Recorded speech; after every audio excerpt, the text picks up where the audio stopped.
Bismillahirrahmanirrahim. Students, we have lecture number 15 of the Contract Act, which is Kozai Contract.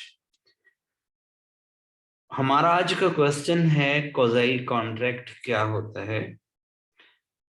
अगर हम कोजाई contract की बात करें, before going into definition, I want to explain quasi contract in a bit. Like हमारे पास ना दो तरह के कॉन्ट्रैक्ट्स, अगर मैं इनकी फॉर्मेशन के पॉइंट ऑफ व्यू से क्लासिफाई करूं तो एक वो जिनको हम फॉर्मल कॉन्ट्रैक्ट कहते हैं, जैसा कि हम अभी तक पढ़ते आ रहे हैं प्रीवियस तमाम लेक्चर्स में, कि एक पार्टी ऑफर करती है, दूसरी जो है उसको एक्सेप्ट करती है, पार्टीज के दरमियान प्रॉमिस हुआ, फिर कंसिडरेशन हुई एंड फाइनली एग्रीमेंट हुआ, देन कॉन्ट्रैक्ट बन गया। ये फॉर्मल कॉन्ट्रैक्ट है। इस कॉन्ट्रैक्ट में जो राइट्स एंड ड्यूटीज हैं वो पार्टीज ने म्यूचुअली डिसाइड करके डिफाइन की हैं। हालांकि कॉन्ट्रैक्ट तो राइट्स एंड ड्यूटीज के दूसरे नाम को ही कहते हैं ना। कॉन्ट्रैक्ट बेसिकली क्या है? It's a set of obligations कि पार्टीज के ऊपर जो ऑब्लिगेशंस हैं, जो राइट्स एंड ड्यूटीज हैं, उनका नाम कॉन्ट्रैक्ट है। अब ये राइट्स एंड ड्यूटीज पार्टीज अगर खुद डिसाइड करें म्यूचुअल कॉन्सेंट के साथ, तो आप इसको कह सकते हैं ये फॉर्मल कॉन्ट्रैक्ट है। बट समटाइम कुछ ऐसे सरकमस्टांसेस की हैपनिंग हो जाती है, कुछ ऐसे वाकयात रोनुमा होते हैं कि एक शख्स पे, एक पार्टी पे कोई ड्यूटी आयद हो जाती है और किसी दूसरे का वो राइट बन जाता है। अब देखें, अगर मैं ये कहूं कि राइट्स एंड ड्यूटीज को कॉन्ट्रैक्ट कहते हैं, तो फिर ये जो इन वाकयात के रोनुमा होने से राइट्स एंड ड्यूटीज आई हैं, किसी पार्टी पे राइट आ गया, किसी पे ड्यूटी आ गई, तो इनको भी फिर मुझे कॉन्ट्रैक्ट का नाम ही देना पड़ता है। ऐसे कॉन्ट्रैक्ट्स कहलाते हैं कोजाई कॉन्ट्रैक्ट। कोजाई बेसिकली की तरह नियम जिसको हम कहते होते हैं ना, like teacher is your like father, उस्ताद बाप की तरह है। बाप तो नहीं होता लेकिन बाप की तरह है। इसी तरह से कुछ जैसे हमारी जुडिशियल पावर्स होती हैं, हम उन्हें कहते हैं कोजाई जुडिशियल, के जुडिशियल तो नहीं है बट लाइक जुडिशियल, यानी जुडिशियल की तरह है। तो कोजाई कॉन्ट्रैक्ट भी कॉन्ट्रैक्ट उस तरह से तो नहीं है जिस तरह से अभी मैं बता रहा था कि फॉर्मल कॉन्ट्रैक्ट होते हैं, बट लाइक कॉन्ट्रैक्ट जरूर हैं, इसलिए इनको कोजाई कॉन्ट्रैक्ट कहा जाता है। अगर मैं यहाँ पे इसकी एक सिंपल सी डेफिनेशन लूं, तो quasi contract is a contract which is not the result of any offer and acceptance. It is the obligation imposed by law on certain circumstances. मैं यही जिक्र कर रहा था कि राइट्स एंड ड्यूटीज का दूसरा नाम तो कॉन्ट्रैक्ट है। अब ये राइट्स एंड ड्यूटीज अगर तो पार्टीज अपनी मर्जी से जो है वो डिसाइड करती हैं, तो फिर हम कहते होते हैं कि ये फॉर्मल कॉन्ट्रैक्ट है। लेकिन जब यही राइट्स एंड ड्यूटीज किसी इवेंट का, किसी हैपनिंग का, किसी सर्कमस्टांसेस का नतीजा हो, तो ऐसे में लॉ जो है ना वो सर्टन ऑब्लिगेशंस इम्पोज कर देता है। किसी पार्टी पे कोई को राइट जो है ग्रांट कर देता है और किसी को कोई ड्यूटी दे देता है। एक सिंपल सी मिसाल ले लेते हैं। सपोज आपको किसी की कोई गुमशुदा चीज मिली है, तो यहाँ पे लॉ क्या कहता है कि आप, यानी जो फाइंडर ऑफ लॉस्ट गुड है, उसकी ड्यूटी है कि वो ट्रू ऑनर को लोकेट करे और उसको वो चीज लौटाए, और जो ट्रू ऑनर है उसका राइट है। देखें, आप में और ट्रू ऑनर में कॉन्ट्रैक्ट हो गया, आपकी ड्यूटी उसका राइट। ये ना आपने यहाँ पे ऑफर की, ना एक्सेप्टेंस की, कुछ भी नहीं था, बस एक सरकमस्टांस हैपन हुआ, एक इवेंट हैपन हुआ। क्या क्या आपको गुमशुदा चीज मिली। आप इसकी और एक एग्जांपल ले सकते हैं। आप एक बुक शॉप पे गए हैं, आपने वहां से कुछ किताबें खरीदी हैं, पेमेंट कर दी है, किताबें उठाना भूल गए वहां से। अब शॉपकीपर की ड्यूटी है कि आपको आपकी किताबें वापस लौटाए, और आपका राइट है कि आप अपनी वो किताबें ले सको। अब जाहिर देखा जाए तो ना आपकी कोई ऑफर थी, ना उसकी एक्सेप्टेंस थी, ना उसकी ऑफर आपकी acceptance, nothing like this was. लेकिन लॉ ने क्या किया, आपको एक राइट दे दिया और उस शॉपकीपर पे एक ड्यूटी इंपोज कर दी। तो यकीनन ये भी एक कॉन्ट्रैक्ट की तरह है, एक कॉन्ट्रैक्ट है जिसको हम बिजनेस लॉ की लैंग्वेज में क्वाज़ी कॉन्ट्रैक्ट कहते हैं। तो मूव करते हैं आगे कि वो कौन कौन से क्वाज़ी कॉन्ट्रैक्ट्स, आई मीन वो कौन कौन से सर्कमस्टांसेस हैं जिनमें क्वाज़ी कॉन्ट्रैक्ट फॉर्म होता है। मैं फिर बताता चलूं, it's like a contract but it is different from that type of contract in which one party offers, other accepts, and so on. You see, all the other essentials are there to validate a contract, but nothing like that. It's a sort of set of rights and duties imposed by law on the happening of certain circumstances. First one circumstance है supply of necessaries, कि जहां पे कोई एक शख्स किसी दूसरे को क्या कर दे, सप्लाई कर दे necessities of life, where a person supplies necessities of life to a person to whom he is legally bound, or to whom who is incompetent to count and is entitled to recover the price from the property of the incompetent person subject to the following conditions. हम यहाँ पे ये कह सकते हैं, अगर किसी एक शख्स ने किसी दूसरे शख्स को, और वो दूसरा शख्स इनकम्पिटेंट टू कॉन्ट्रैक्ट है, आई मीन वो माइनर है, अनसाउंड माइंड का है, उसको क्या सप्लाई कर दी, necessities of life. Necessities of life में क्या क्या आता है, फूड है, क्लॉथिंग है, शेल्टर है, उसकी नेसेसरी मेडिकल ट्रीटमेंट है, etc। तो अगर एक शख्स ने किसी दूसरे शख्स को किसी ऐसे, मतलब उस पर आपको लेट्स सपोज वो बच्चा मिल गया, आप उसको पाल रहे हैं, कुछ भी है, तो एक शख्स ने अगर दूसरे को नेसेसिटीज ऑफ लाइफ सप्लाई की हैं, तो याद रखिएगा कि जो सप्लायर है उसका हक है क्या, कि वो उन नेसेसिटीज की जो रीजनेबल प्राइस है वो रिकवर कर सके फ्रॉम दैट इनकम्पिटेंट पर्सन। और उस इनकम्पिटेंट पर्सन का की ये ड्यूटी है कि वो सप्लायर को उन नेसेसिटीज की रीजनेबल प्राइस करे, मार्केट प्राइस नहीं। इसकी ये दो तीन शर्तें हैं इस कॉन्ट्रैक्ट के एग्जीक्यूट होने के लिए। पहली शर्त क्या है, things supplied must be necessities not the luxuries, यानी जो चीजें सप्लाई की हैं वो जरूरियात जिंदगी हों, को जिंदगी की आसाइश ना हो। जरूरियाती जिंदगी के बारे में मैं अभी बता के हटा हूं, its food, shelter, cloth, etc। और दूसरा बहुत इंपॉर्टेंट पॉइंट इसमें यह है कि वो जो इनकम्पिटेंट पर्सन है, वो माइनर है या अनसाउंड माइंड का है, वो रिस्पॉन्सिबल नहीं है इन नेसेसिटीज की जो रीजनेबल वैल्यू है या प्राइस है वो पे करने के लिए।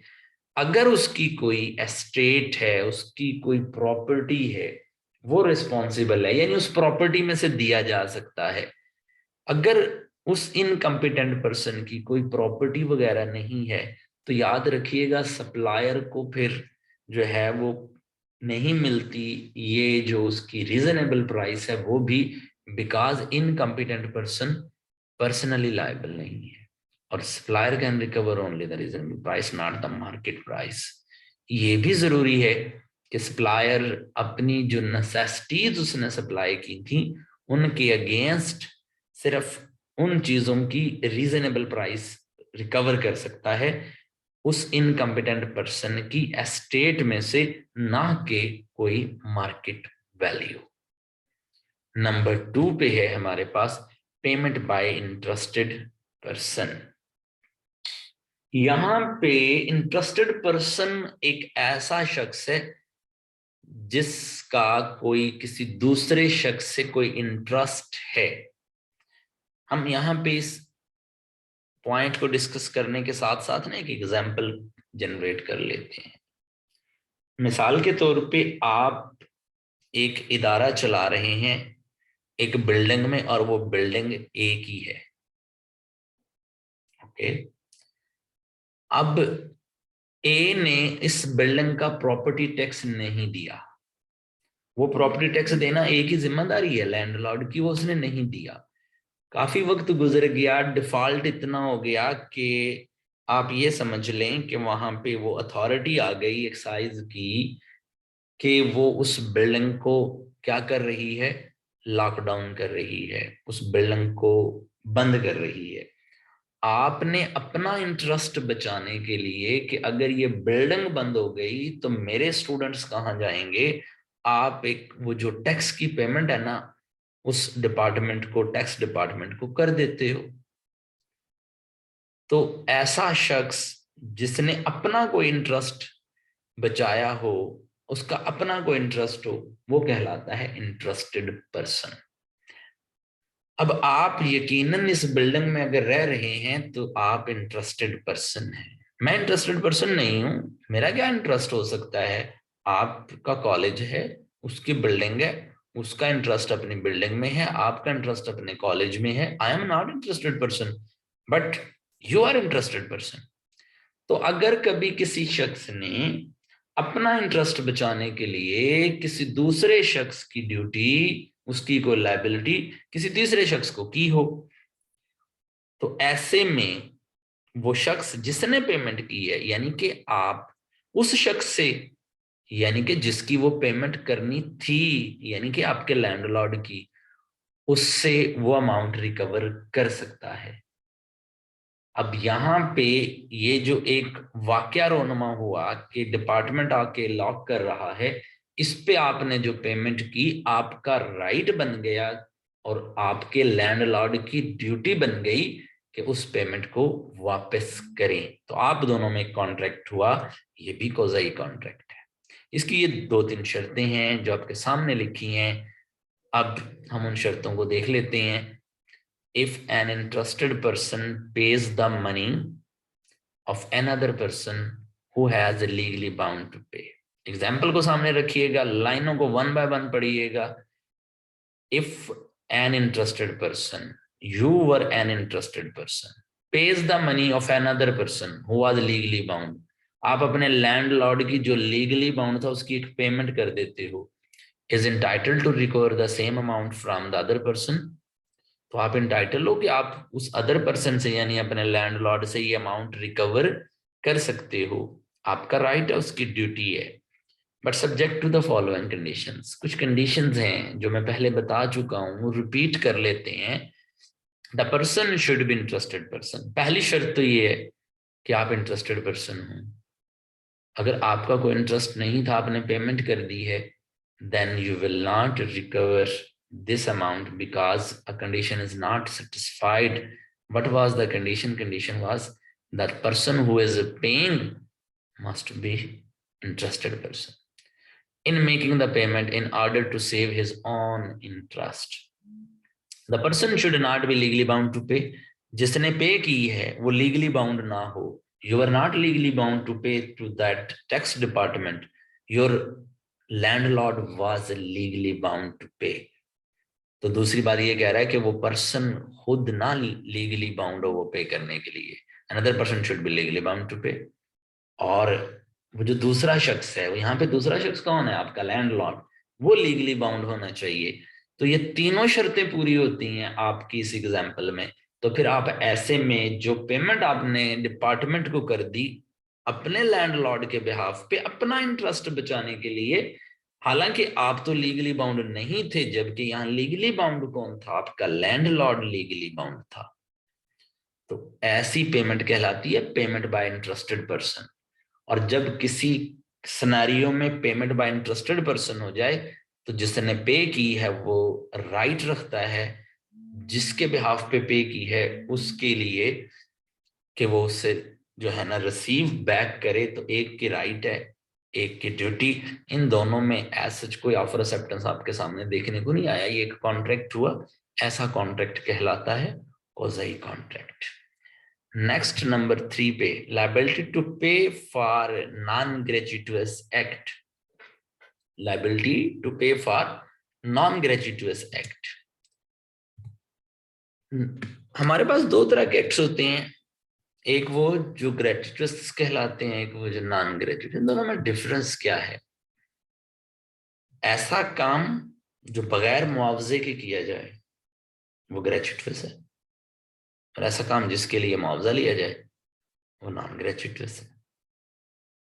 आप सड़क पे खड़े हैं, आपने एक कार वाले से लिफ्ट मांगी है, तो अंडरस्टूड है कार वाला जो है वो सड़क पे यकीनन पेमेंट के लिए नहीं चल रहा। अगर उसने आपको लिफ्ट दी है तो अंडरस्टूड जो है वो ये है कि उसका एक्ट ग्रेचुइटस है, आपको लिफ्ट देना।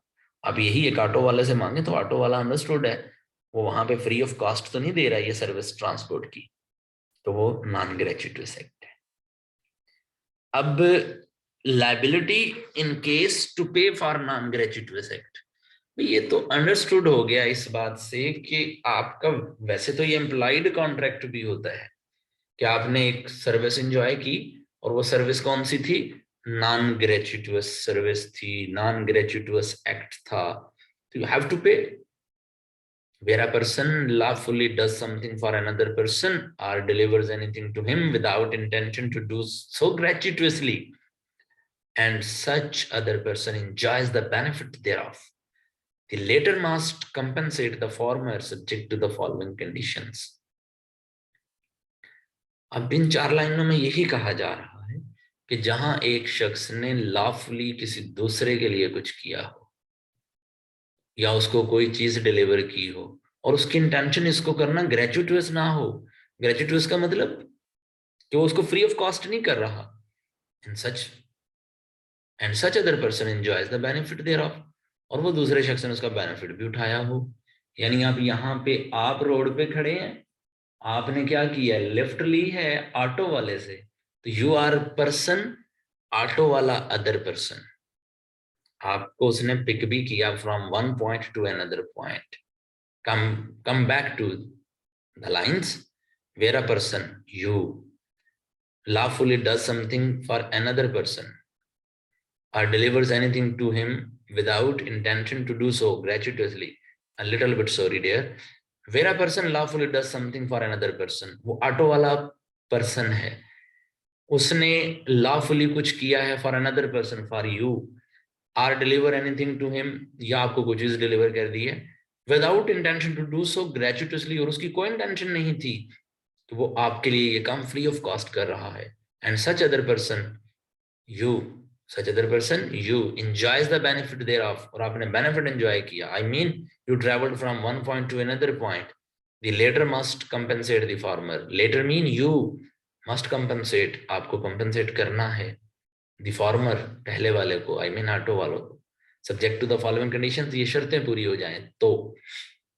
Services rendered must be lawful and in good faith, भाई जो उसने सर्विसेज दी हैं वन पर्सन ने, अ पर्सन ने अनदर पर्सन को, वो क्या होनी चाहिए, लॉफुल और इन गुड फेथ। आपको जो उसने सर्विस दी दैट इज लॉफुल और गुड फेथ में दी। Services rendered must not be with gratuitous intention, और वो सर्विसेज रेंडर करते हुए इंटेंशन ग्रेचुइटस ना हो। The other person had accepted and enjoyed the services. Other person mean you had enjoyed and accepted and enjoyed the services. आपने enjoy भी किया हो। ये 3 शर्तें अगर पूरी हो जाएं तो याद रखिएगा इनमें ना भी कोई कॉन्ट्रैक्ट हो फॉर्मल, फिर भी इनमें एक क्वाज़ी कॉन्ट्रैक्ट जरूर होता है, जिसके मुताबिक जिसने सर्विसेज एंजॉय की उसकी ड्यूटी है, जिसने सर्विसेज दी उसका राइट है कि उसको क्या किया जाए, ड्यू कंपनसेट किया जाए उन सर्विसेज के लिए या उस चीज के लिए, बशर्ते कि ये 3 शर्तें पूरी हो जाएं कि जो सर्विसेज दी गई हैं वो लॉफुल थी और गुड फेथ में थी, और उसकी जो सर्विसेज रेंडर कर रहा था उसकी इंटेंशन जो है वो ग्रेचुइटस नहीं थी, और उस शख्स ने आई मीन दूसरे शख्स ने जिसने एंजॉय किया है उसको उसने एक्सेप्ट भी किया और सर्विसेज को एंजॉय भी किया हो। Further at number 4 we have responsibility finder of lost goods।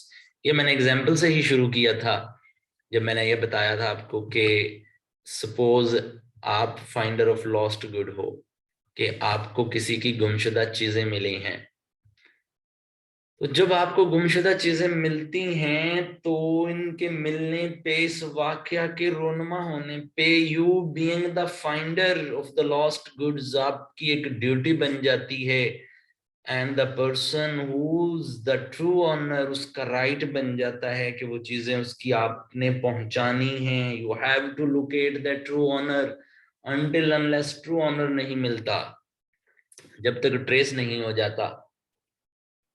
आपकी ड्यूटी है कि आप उन चीजों की हिफाजत करोगे, लाइक ऑनर.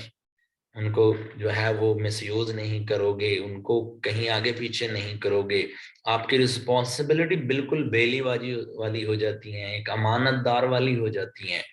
तो ऐसे में अगर आप देखें तो आपके दरमियान जो है वो किसी किस्म का कोई कॉन्ट्रैक्ट नहीं है आप में और जो चीजों का असल मालिक है. बस एक वाकया रोनुमा हुआ. You found some lost goods. After that finding you are under an obligation to look after for those things, to locate the true owner, to return it to that owner. You have a duty and other person have a right. This combination of rights and duties, this is a contract, but this is not a formal contract. It's informal. You can set a quasi contract. If a person finds goods belonging to another person and takes the same in his own possession, जब आपने position में ले ली है तो बस फिर आप पे ये लागू हो गया है काम. Is subject to the same responsibility as bailee. तो आपकी वही रिस्पॉन्सिबिलिटी सामने आती हैं जो कि किसके वाली हैं, एक बेली वाली हैं, जो कि हमने बेलमेंट के कॉन्ट्रैक्ट में पढ़ा था कि बेली की क्या ड्यूटीज हैं, क्या रिस्पॉन्सिबिलिटीज हैं या क्या पोजीशन है. बहरहाल हमें ये पता है कि फाइंडर ऑफ लॉस्ट गुड्स, जो फाइंडर है और जो उसका ट्रू ऑनर है, उन दोनों के दरमियान एक कोज़ाई कॉन्ट्रैक्ट है. Liability under mistake or coercion, ये भी मैंने एग्जांपल लेक्चर के स्टार्ट में दी थी कि सपोज आप एक बुक शॉप पे बुक्स लेके पेमेंट करके किताबें उठाना वहां से भूल जाते हो, तो उस शॉपकीपर की क्या है, रिस्पॉन्सिबिलिटी है, ड्यूटी है, आपका राइट है. तो आप में और शॉपकीपर में ये राइट्स एंड ड्यूटीज का सेट बन गया है, ये कॉन्ट्रैक्ट है. आपने ऐसे नहीं बनाया, ना कोई ऑफर है ना कोई एक्सेप्टेंस है. It's on the happening of certain circumstances. क्या सर्टेन सर्कमस्टांस हुआ, आपसे गलती हो गई, आप भूल गए, या किसी ने जोर या जबरदस्ती से रखवा ली है, तो फिर भी ऐसा हो सकता है. If a person pays money और delivers anything to another person under mistake और कॉशन, ऐसा भी हो सकता है कि आप और आपका दोस्त एक पार्टनरशिप में है, आपने अपने किसी वेंडर की पेमेंट करनी थी, आपके दोस्त ने वो पेमेंट कर दी थी, गलती से आपने भी कर दी है. अब जब गलती से ये पेमेंट हुई है तो अब वो जो वेंडर है उसकी ड्यूटी है कि वो पेमेंट आपको वापस करे, और आपका बीइंग पार्टनर्स क्या राइट है कि आप वो पेमेंट उससे लो. तो इन सिनारियोज में भी जो लायबिलिटी अगर कभी मिस्टेक से या कोर्शन से हो जाए, लायबिलिटी अगर कोई ना कोई एग्जिस्ट कर जाए, तो ऐसे में जो है वो क्या कहेंगे हम इसको, कि ये जो कॉन्ट्रैक्ट फॉर्म हुआ है ये भी कॉन्ट्रैक्ट कोज़ाई कॉन्ट्रैक्ट है. तो यहां तक हमारे ये जो 4-5 सर्कमस्टांसेस थे वो कंप्लीट हुए. मैं वंस अगेन एक ओवरव्यू दे देता हूं पूरे क्वेश्चन का. हमारे सामने क्वेश्चन है कोज़ाई कॉन्ट्रैक्ट का. मैंने जैसे आपको बताया कि फॉर्मल कॉन्ट्रैक्ट की तरह ये कॉन्ट्रैक्ट नहीं है, ये बल्कि एक इनफॉर्मल कॉन्ट्रैक्ट है. यानी कॉन्ट्रैक्ट की तरह है कि जिसमें सर्टन सर्कमस्टांसेस की हैपनिंग पे पार्टीज के दरमियान क्या हो जाता है, राइट्स एंड ड्यूटीज क्रिएट हो जाती हैं. एक पार्टी का राइट बन जाता है, एक पार्टी की ड्यूटी बन जाती है. तो बहरहाल ये राइट एंड ड्यूटीज का कॉम्बिनेशन एक कॉन्ट्रैक्ट को डिनोट कर रहा होता है. तो हमारे सामने कुछ सर्कमस्टांसेस आए कि जिनमें जाके जो है वो ये वाले कॉन्ट्रैक्ट फॉर्म होते हैं. उसमें पहले सप्लाई ऑफ नेसेसरीज था कि जिसमें किसी एक शख्स ने किसी इनकम्पिटेंट पर्सन को नेसेसिटीज ऑफ लाइफ सप्लाई की हो, तो उस सप्लायर में और उस इनकम्पिटेंट पर्सन में जो है ना वो एक कॉन्ट्रैक्ट डेवलप हो जाता है. जो कम्पिटेंट पर्सन इनकम्पिटेंट पर्सन है उसकी ड्यूटी और जो उसने सप्लाई की थी उसका राइट बनता है. तो ये एक कॉन्ट्रैक्ट की एग्जांपल थी. फिर पेमेंट बाय इंटरेस्टेड पर्सन में भी ऐसा ही है. अगर किसी शख्स ने अपना इंटरेस्ट बचाने के लिए पेमेंट कर दी हो किसी दूसरे शख्स की, जिसके लिए वो लीगली बाउंड खुद ना हो लेकिन वो दूसरा शख्स लीगली बाउंड हो अपना इंटरेस्ट बचाने के लिए, तो ऐसे में ये जिसने पेमेंट की है ये राइट हो जाता, राइट रखता है, इंटाइटल हो जाता है, दूसरे पर्सन की जो है ना वो ड्यूटी बन जाता है। देन नॉन ग्रेचुटोस एक्ट्स के बारे में भी यही है कि जब एक शख्स ने दूसरे शख्स को जो है ना नॉन ग्रेचुटोस एक्ट्स की दी या सर्विसेज रेंडर की हों, तो ऐसे में वो शख्स जिसने इनका बेनिफिट उठाया उसकी ड्यूटी, और जिसने प्रोवाइड किए हैं ये एक्ट्स या सर्विसेज उसका राइट बन जाता है। फिर उसके बाद फाइंडर ऑफ लॉस्ट गुड्स, जो फाइंडर है उसकी ड्यूटी होती है, जो ऑनर है उसका राइट होता है। इन दोनों के दरमियान ये राइट्स एंड ड्यूटीज का कॉम्बिनेशन जो है वो भी क्वाज़ी कॉन्ट्रैक्ट में जाता है। And finally liability under question और मिस्टेक अगर कोई क्रिएट होती है तो वो भी किस में जाएगी, क्वाज़ी कॉन्ट्रैक्ट में जाएगी। That was the question or discussion about quasi contract. Hope so you got it. See you later. Take care. Allah Hafiz.